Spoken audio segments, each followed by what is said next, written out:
آیا دوست دارید فرزندانتان نسبت به شما عقده ها داشته باشد؟ آیا دوست دارید فرزندانتان خودشان را تنها احساس بکند و بدون هدف زندگی بکند؟ آیا دوست دارید فرزندانتان با احساس و با هدف زندگی بکنند؟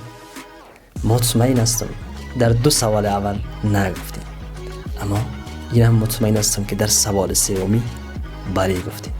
موضوع امروز ما همین است. بریم و با هم ببینیم.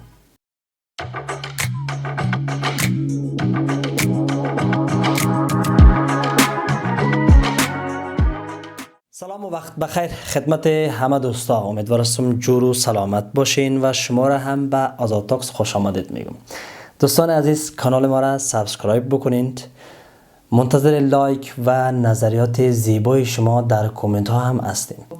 موضوع امروز ما نحوه برخورد والدین با علایق فرزندانشان است که چگونه برخورد میکنند. غصه ها داریم و درد ها داریم و حرف هایی داریم که در سینه ما مانده و هیچ موقع نتانستیم بیرون بکنیم. این حرف هایی است که از صدها جوانی که امروز با دغدغه و با مشکلات زیاده، با کارهایی که دوست ندارن انجام میدن، از روی اجبار، از روی مجبوریت. یعنی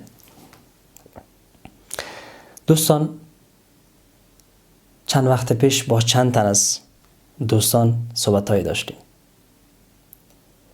خیلی حرفا داشتن بگفتن که بگویم متاسفانه مشکل جامعه بود، مشکل والدین بود و قسمتی هم مشکل فرزندا بود. چرا؟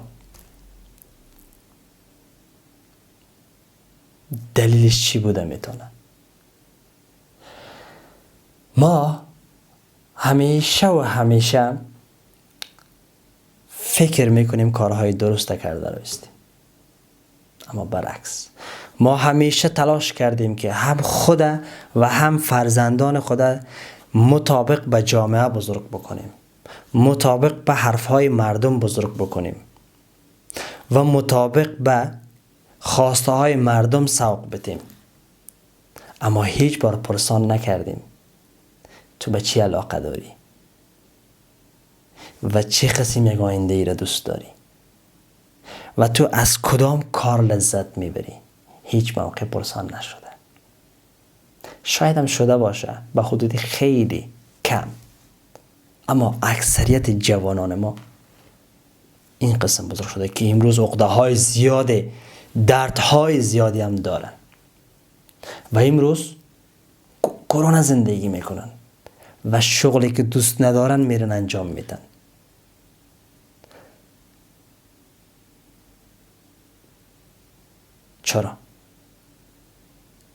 چرا موضوع امروز نحوه برخورد والدین با علایق فرزندانشان است؟ اولا این که قسمی که پیشترم اشاره کردم، ما دقیقا خودمان را وقف جامعه کردیم، وقف چند نفر در داخل جامعه که هستن. فلان بد میگه و بسمدان چی بگویا، این چی بگویا، نمیفهم پسر فلانی رو ببین چقدر رشد کرده، تو رسی کو، نمیفهم این چقدر رشد کرده، آن چقدر رشد کرده. ما امروز اگر در تمام دنیا ببینیم، ستاره فوتبال هم داریم، بهترین آوازخوان دنیا را هم داریم، بهترین هنرپیشه در دنیا را هم داریم، بهترین سیاستمدار هم داریم، بهترین دکتر هم داریم، بهترین انجینیر هم داریم، بهترین قاری قرآن هم داریم و بهترین هایش داریم. خب پسر فلانی اگر دکتر شده، ما نمیتونیم بگوییم که باید سر فرزند خودم بقبولانیم که تو هم باید دکتر شوی. شاید به دکتری علاقه ای نداره، ای داریم سرش فشار میاریم و خسته میشه. و روزی میشه بهانه های زیادی میاره به خاطر ترک تحصیل، بهانه های زیادی میاره به خاطر ازی که خود در جاده امن بندازه، در خانه امن خود بندازه. و یکی از وظایف والدین محترم این است که از علایق چیزهایی که فرزندانشان علاقه دارن کشف بکنه و بعد از کشف کردن حمایت بکنه و مثل کوه پشت فرزند خود استاد شوه. مطمئن باش که یکی از ستاره های جهان یا یکی از ستاره های دنیا میشه و همون چیزی که دوست داره. ما میبینیم امروز میلیاردر هستن، تجارت کردن میلیاردر شدن. خیلی کسا رو میبینیم فوتبالیستن امروز میلیاردر هستن. خیلی کسا رو میبینیم بهترین زندگی را با خانواده خودشان داره از کسب و کار روزانه خودش. خیلی کسا میبینیم بهترین دکتره، از کار خودش لذت میبره.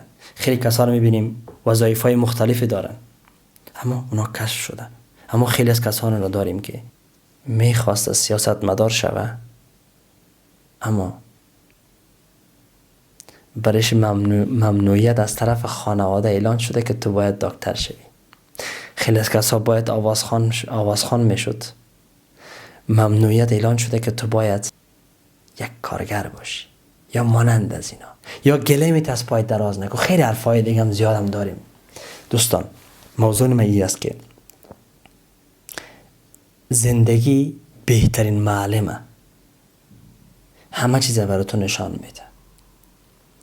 و پیام من به والدین محترم و همچنان به جوانای عزیز ما این است که چیزی که علاقه داری دنبالش برو و چیزی که میفهمی آینده تا با میسازی پشش برو.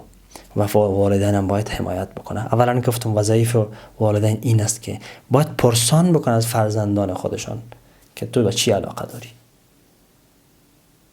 و رشته دلخواه تو چیست و در آینده چی میخوای شوی و حامی باشه.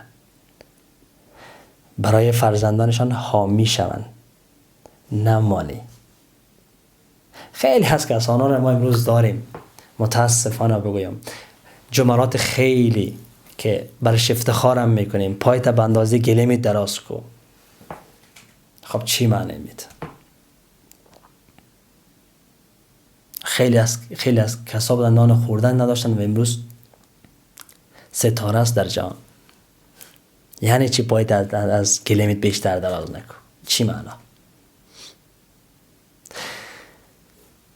تو غریبی، تو فقیری، تو بیچاره‌ای، تو دربدری، تو مانندزی. یا مثلا بگیم من که چشمی که با تو میبینم، خیلی ما شما یه گفت میزنیم، من که با تو که نگاه میکنم از تو چیز جور نمیشه. چه دختر چه پسر فرق نمیکنه، همه احساس دارن، همه دوست دارن زندگی بکنن، همه دوست دارن با چیزی که میخواین زندگی بکنن، همه دوست دارن با اهدافی که خودشان دوست دارن زندگی بکنن، همه دوست دارن آینده‌ای که خودشان میخواین برای خودشان خلق بکنن.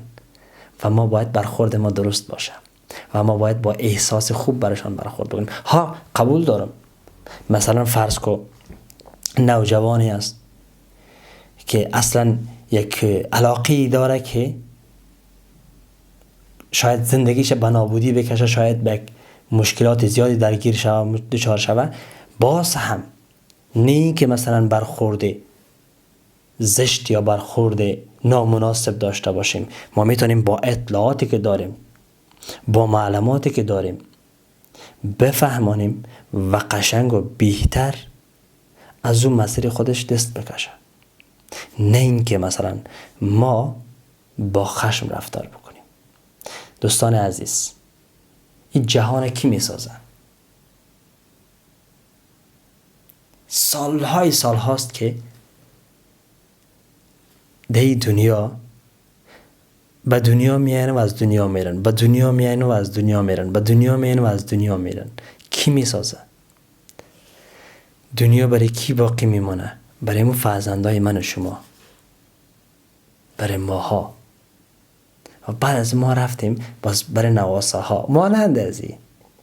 یعنی اینو میخوایم بگویم که اگر خود رقت انگیز زندگی کردی، متاسفانه راهنمایی بهتر نداشتی، کسی نبود که به علایق تو احترام بگذاره، حداقل تو کاری بکن که فرزند تو مثل تو زندگی نکنه. حداقل تو کاری بکن که فرزند تو شایان زندگی داشته باشه و یک تکثیر خوبی در جامعه بگذاری. همین است. و خدا هم دوست داره، من و تو هم دوست داریم، همه ما دوست داریم، به شرط اینکه قانونا را بدانیم. همه ایتان را دوست دارم. شاد و موفق باشین. امیدوار هستم که بدرخشین. فعلا بای.